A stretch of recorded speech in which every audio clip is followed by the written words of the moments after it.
पहली होली भगवान शिव ने खेली थी। होली का नाम आते ही हमें रंग दिखाई देने लगते हैं, मौज मस्ती और पकवान। लेकिन मनाने की शुरुआत कब हुई? यूँ तो होली भारत के सबसे प्राचीन पर्वों में से एक है, लेकिन इसकी शुरुआत को लेकर कोई पुख्ता जवाब नहीं है। कुछ पौराणिक कथाएं कहानी जरूर प्रचलित हैं।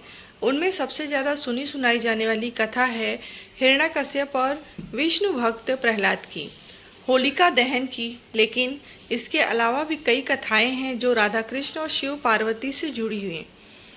राधा और कृष्ण की कथा। एक कथा के अनुसार रंग वाली होली खेलने का संबंध श्री कृष्ण और ब्रज की राधा से है। धार्मिक मान्यता है कि श्री कृष्ण ने ग्वालों के संग मिलकर होली खेलने की प्रथा शुरू की थी। एक कहानी जो सुनाई जाती है वो ये है कि श्री कृष्ण का रंग सांवला था और राधा गोरी थी। आपने भी वो गाना सुना होगा, यशोमती मैया से बोले नंद लाला, राधा क्यों गोरी। तो कृष्ण अपनी माँ से अक्सर यही शिकायत किया करते थे। यशोदा जी ने कृष्ण ने कहा कि जो तुम्हारा रंग है उसी रंग को राधा के चेहरे पर भी लगा दो, इससे तब तुम्हारा और राधा का रंग एक जैसा हो जाएगा। कृष्ण ने अपनी माँ के कहे अनुसार ग्वालों के साथ मिलकर रंग तैयार किए और ब्रज में राधा रानी को रंग लगाने पहुँच गए। तभी से रंग वाली होली का चलन शुरू हो गया। कृष्ण के हाथों पूतना वध की कथा। होली पर कृष्ण और उनके मामा कंस से जुड़ी एक और कथा सुनाई जाती है। कंस नाम के राजा के लिए भविष्यवाणी हुई थी कि उसकी बहन का 8वां बेटा उसकी मृत्यु का कारण बनेगा। इस भविष्यवाणी के बाद कंस ने अपनी बहन देवकी और उनके पति वासुदेव को जेल में कैद कर दिया था। कंस उनके नवजात बच्चों को मार दिया करता था। जब कंस को पता चला कि उसकी बहन देवकी और वासुदेव के 8वें बेटे का जन्म हो गया है और वो गोकुल में है, तब उसने गोकुल में जन्म लेने वाले हर शिशु की हत्या करने की योजना बनाई। इसके लिए उसने पूतना नाम की राक्षसी को गोकुल में भेजा। पूतना ने एक सामान्य महिला का रूप बनाया। वह शिशुओं को अपना दूध पिलाने के बहाने विष पिलाने लगी, लेकिन कृष्ण ने उसकी सच्चाई जान ली और पूतना का वध कर दिया। कहा जाता है कि वो दिन फाल्गुनी पूर्णिमा का था, इसीलिए पूतना के वध की खुशी में होली मनाई जाने लगी। शिव पार्वती और कामदेव से जुड़ी कथा। एक कथा के अनुसार संसार की पहली होली भगवान शिव ने खेली थी। इसमें कामदेव और उनकी पत्नी रति भी थीं।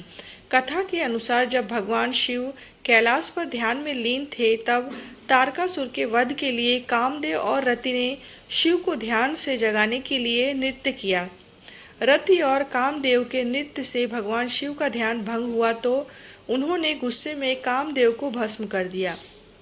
इसके बाद रति ने शिव के से कामदेव की जीवित रहने का आग्रह किया और वो मान गए। कामदेव दोबारा जीवित हो गए। इसी खुशी में रति और कामदेव ने भोज का आयोजन किया। इसमें सभी देवी देवताओं ने हिस्सा लिया। ये फाल्गुन पूर्णिमा का दिन था। रति ने चंदन के टीके से खुशी मनाई। इस भोज में भगवान शिव ने डमरू बजाया तो भगवान विष्णु ने बांसुरी बजाई, पार्वती जी ने वीणा बजाई और सरस्वती जी ने गीत गाए। कहते हैं कि तभी से हर साल फाल्गुनी पूर्णिमा पर गीत संगीत और रंगों के साथ होली मनाई जाने लगी। इसी तरह की एक और कथा सुनाई जाती है कि पार्वती भगवान शिव से शादी करना चाहती थी, लेकिन शिव जी अपनी तपस्या में लीन थे। इसीलिए कामदेव पार्वती की मदद करने आए। उन्होंने पुष्प बाण चलाया और भगवान शिव की तपस्या भंग हो गई। इससे नाराज शिव जी ने कामदेव को भस्म कर दिया। कामदेव के भस्म हो जाने पर उनकी पत्नी रति रोने लगी। रति ने शिव जी से कामदेव को जीवित करने का अनुरोध किया। शिव जी ने कामदेव को जीवित कर दिया और इस खुशी में होली मनाई गई। राक्षसी धुंधी की कहानी। राजा पृथु के समय में धुंधी नाम की एक राक्षसी थी। वह बच्चों को खा जाती थी। उसे वरदान था कि उसे कोई भी देवता मानव अस्त्र या शस्त्र नहीं मार सकेगा, न ही उस पर सर्दी गर्मी और बारिश का कोई असर होगा। लेकिन शिव के एक शाप के कारण बच्चों की शरारतों से वह मुक्त नहीं थी। राजा पृथु ने धुंधी के अत्याचारों से तंग आकर राजपुरोहित से उससे छुटकारा पाने का उपाय पूछा। पुरोहित ने कहा कि अगर फाल्गुनी महीने की पूर्णिमा के दिन जब न अधिक गर्मी होती और न गर्मी, सब बच्चे एक एक लकड़ी लेकर अपने घर से निकले, उसे एक जगह पर रखें और घास फूस रखकर जला दें। बच्चे तालियां बजाते हुए मंत्र पढ़ें और अग्नि की परिक्रमा करें, हंसे गाए, चिल्लाएं और शोर करें, तो राक्षसी मर जाएगी।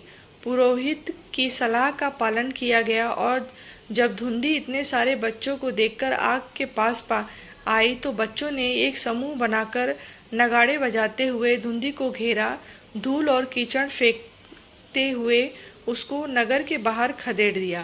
कहते हैं कि इसी परंपरा का पालन करते हुए होली मनाई जाने लगी। हिरण्यकश्यप और प्रहलाद वाली कथा सबसे ज़्यादा प्रचलित है। राक्षसों का एक राजा हिरण्यकश्यप था। हिरण्यकश्यप भगवान विष्णु को अपना दुश्मन मानता था। उसने अपने राज्य में भगवान विष्णु की पूजा बंद करा दी थी। वो अपनी पूजा कराता था, लेकिन हिरण्यकश्यप का बेटा प्रहलाद विष्णु का भक्त था। हिरण्यकश्यप ने प्रहलाद को विष्णु को पूजने से रोकने की काफ़ी कोशिश की, लेकिन प्रहलाद की भक्ति कम नहीं हुई। यहाँ तक कि हिरण्यकश्यप ने प्रहलाद को इसके लिए काफ़ी यातनाएं दी। उसे पहाड़ से नीचे गिराया, हाथी के पैरों से कुचलवाने की कोशिश की, लेकिन हर बार प्रहलाद बच जाता। हिरण्यकश्यप की एक बहन थी होलिका। होलिका को वरदान था कि वो आग में जलेगी नहीं। इसीलिए हिरण्यकश्यप ने होलिका से कहा कि वो प्रहलाद को अपनी गोद में बैठाकर आग में प्रवेश कर जाए। होलिका ने ऐसा ही किया, लेकिन उस आग में होलिका जल गई और प्रहलाद बच गया। होलिका दहन के पीछे यही कथा सुनाई जाती है।